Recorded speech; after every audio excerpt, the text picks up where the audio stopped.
নমস্কার সবাইকে, স্বপ্নমধুর চ্যানেলে আরও একটা ব্লগে আপনাদের সবাইকে স্বাগত। আজকে জানেন তো একটা নতুন জিনিস ট্রাই করছি। আপনারা কেউ বাড়িতে এরকম করেছেন কি না অবশ্যই কমেন্টে জানাতে ভুলবেন না। আজকে প্রথমবার ট্রাই করছি, তাই ভাবলাম আপনাদের সাথে শেয়ার করি। শিমগুলোকে ছোট ছোট করে কেটে নিয়ে প্রেশার কুকারে রীতিমতন দিয়ে নিচ্ছি। তারপর ওটা হালকা করে সিদ্ধ বসিয়ে নিচ্ছি। এইদিকে আমার সকালের ব্রেকফাস্ট হচ্ছে, দুটোই রীতিমতন সিদ্ধ হতে বসিয়ে দিয়েছি। তারপর সেই ফাঁকে আমি একটা জিনিস খেয়ে নিচ্ছি ডায়েটের জন্য, যেটা অন্য আপনাদের সাথে একদিন শেয়ার করব। ততক্ষণে শিমটা ওইদিকে সিদ্ধ হোক, এইদিকে আমি বরং রেডি করি। এইদিকে রয়েছে আদা আর লঙ্কা বাটা, যেটা আমি দিয়ে দিচ্ছি মিক্সিতে, যেটা আমাদের স্টোর করে রাখা থাকে। আর এখানে 4টে লঙ্কা, 4টে দিলেই এনাফ। আমি একটু ঝাল ঝাল খেতে ভালোবাসি। তারপর নুন, হলুদ, জিরে আর অল্প লঙ্কার গুঁড়ো দিয়ে তারপর সিদ্ধ করে রাখা ওই শিমটা এর মধ্যে দিয়ে দিচ্ছি, মানে মিক্সির মধ্যে দিয়ে দিচ্ছি। এবার এটাকে পুরো ভালো করে মিক্সি করে নিয়ে আসব। আসলে জানেন তো আজকে শুক্রবার, আজকে আমাদের বাড়ি নিরামিষই হয়। ততক্ষণে শিমটা মিক্সি করে নিয়ে আসলাম। এইদিকে আমার সবজিটা একটু ঠান্ডা হোক, ততক্ষণে অল্প পরিমাণ তেল, শুধু শুকনো লঙ্কা আর কালো জিরে দিয়ে তার মধ্যে মিক্সিটা দিয়ে দিচ্ছি। তারপর দেখুন পুরো যখন আঠালো হয়ে যাবে, তারপর রীতিমতন নামিয়ে দেবেন। এত ঝাঁজ হচ্ছিল, কাশি আর হ্যাচি থামছিলই না কিছুতে। এই ফার্স্ট টাইম জানেন তো এই শিম বাটাটা করলাম। শীতকাল পড়েছে, আর তার মধ্যে আজকে শুক্রবার। কি হবে ঘরে পটল থাকলে পটল বাটাই করতাম, তাই শিম ছিল, শিম বাটা করে নিলাম। অল্প ভাত নিয়ে একটু টেস্ট করে দেখলাম, উফ কি খেতে হয়েছে সত্যি, মানে আরও মনে হচ্ছিল কি ভাত নিয়ে খাই। তারপর ভাবলাম না আর খাবো না, একটু ঝাল ঝাল হয়েছে, মানে দারুণ।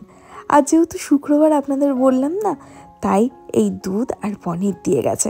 দুধ প্রত্যেক দিনই আমাদের দিয়ে যায়। এবার যে দুধ দেয় তার কাছ থেকেই মামনি, মানে আমার শাশুড়ি মা, পনির বলে। এই প্রত্যেক শুক্রবার আমাদের বাড়ি আর কিছু হোক বা না হোক পনির হয়। আর যদি খুব প্রয়োজনে পনির যদি না আসে, পনির যদি সে না নিয়ে আসে, তাহলে ছানা থাকে, ছানাটা দিয়ে আমরা একটু ঘন্ট করে দিই। রীতিমতন পনিরটা নুন হলুদ দিয়ে একটু ছড়িয়ে হালকা করে ভেজে নেব। এই শুক্রবার দিনকে নিরামিষ তো, সত্যি কথা কি বলুন তো, আমার না নিরামিষ এই পনিরটাই একটু ভালো লাগে। আর নিরামিষ অত তরকারি না আমি একদম খেতে পারি না। তাই জানেন তো এই শুক্রবার হলে এই বাটা বুটো শাক এইগুলো দেখি, ওইগুলো থাকলে আর অসুবিধা হয় না খেতে। এইদিকে মা দেখাচ্ছে একটা শাড়ি নিয়েছে, আমার ননদের সামনের বিয়ে, সবাই আপনারা জানেন, তাই কী শাড়ি কিনেছে সেটা একটু ভিডিও কলে দেখাচ্ছিল। পনির করতে করতে আর কি কথা বলছিলাম। এইদিকে হালকা করে পনিরটা ভেজে নিচ্ছি। এই যে পনিরটা দেখছেন, এটা আমাদের দুপুরেও হয়, তার সাথে রাতে রুটি দিয়েও খাওয়া হয়। ওই কারণে শাক বাটা বুটো একটুখানি করেই রাখি, যাতে দুবেলা, রাতে খাওয়ার মতন আর কেউ থাকে না অত। ওই দুইজনই ধরুন, আমিও রাতে খাই না, শুধু আমার শ্বশুরমশাই আর আমার বরমশাই, এই দুইজনই শুধু ওই তরকারি খায়। তা দুইজনের জন্য আর কি করব বলুন। এইদিকে হালকা করে একটুখানি পনিরটা ভেজে নিয়ে অল্প তেলে শুকনো লঙ্কা গোটা জিরে ফোড়ন দিয়ে তার মধ্যে আলুটা সিদ্ধ করে রেখেছিলাম, আর টমেটো ক্যাপসিকাম দিয়ে একটু নাড়াচাড়া করছি। আর এখানে ওই আদা বাটা, নুন, জিরের গুঁড়ো, লঙ্কার গুঁড়ো একসাথে সব হালকা করে মিশিয়ে নিয়েছি। মিশিয়ে নিয়ে একটু জল দিয়ে গুলিয়ে নিচ্ছি ভালো করে। এটা জানেন তো আমার মার টেকনিক। আসলে মা তাড়াহুড়া করে রান্না করে, তো দেখে এই টেকনিকটা ব্যবহার করে। তাই আমিও তাড়াহুড়ার দিনে এরকম করে একটু মায়ের সাথে রান্না করে থাকি। রান্নাটা বেশ ভালোই হয়। এর ফাঁকে একটা পনিরটা খেয়ে নিলাম। পনির ভাজা কিন্তু বেশ ভালোই লাগে। আলুটা হালকা ভাজা করে আসলেই এই বাটি থেকে সবটা দিয়ে দিচ্ছি মশলাপাতি। তারপর একটুখানি হালকা করে কষিয়ে নেব। কষিয়ে নিয়েই তারপর ভাবছি জল দিয়ে দেবো।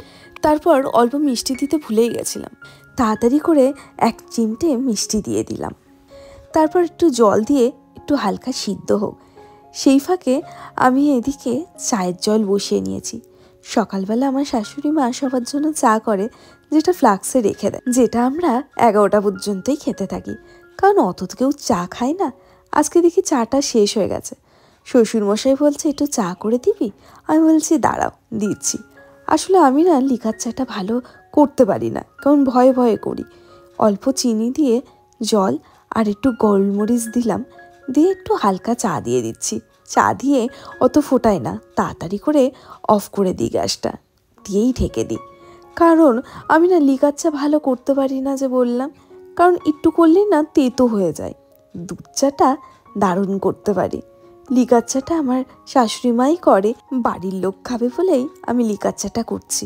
অন্য কেউ আসলে আত্মীয় স্বজন, আমি আর চার ধারের পাশে যাই না। দুধ চা হলে তাও যাই। এইদিকে লিকার চা আর দুটো বিস্কুট নিয়ে যাই, শ্বশুরমশাইকে দিয়ে আসি। দেখো তো চিনি ঠিক আছে তো, অল্প দিয়েছি কিন্তু একেবারে যাই না আমি ভালো করতে মামনির মতন ভালো চা করতে পারি না। দুধ চাটা করতে পারি। আসলে কি জানেন তো, আমার শাশুড়ি মা মানে মামনি চাটা খুব সুন্দর করে। এদিকে চা করেছিলাম, কিন্তু চাটা না একটু বেশি হয়ে গেছে, একটু না অনেকটাই বেশি হয়ে গেছে। আমার মামনি বাজারে গেছে, আসলে সামনে ননদের বিয়ে আসছে তো প্রায় দিনই বাজারে যেতে হচ্ছে। মাঝে সাঝে আবার আমি চলে যাই, কখন আমরা তিনজনই যাই, মানে আমার ননদ, আমার শাশুড়ি মা আর আমি তিনজন। জানেন তো, যখন একসাথে বেরোই তখন আবার তাড়া থাকে বাড়ি ফেরার প্রচণ্ড, কারণ আমার ঠাম্মা শাশুড়িও তো অসুস্থ, তাকেও খেতে টেতে দিতে হয়। আর অসুস্থ মানুষের টাইমের খাওয়া পাতি নিয়ে না একটু সমস্যাই হয় আর কি। এখানে পনিরে গোলমরিচ আর ঘি দিয়ে রীতিমতন নামিয়ে দিলাম।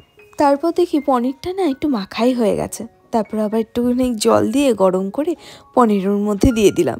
তারপর মাথাতেই নিয়ে যে একটু ধনে পাতা দেবো, ধনে পাতা দিলে না শীতকালে একটু টেস্ট হয় ভালো, জানেন তো।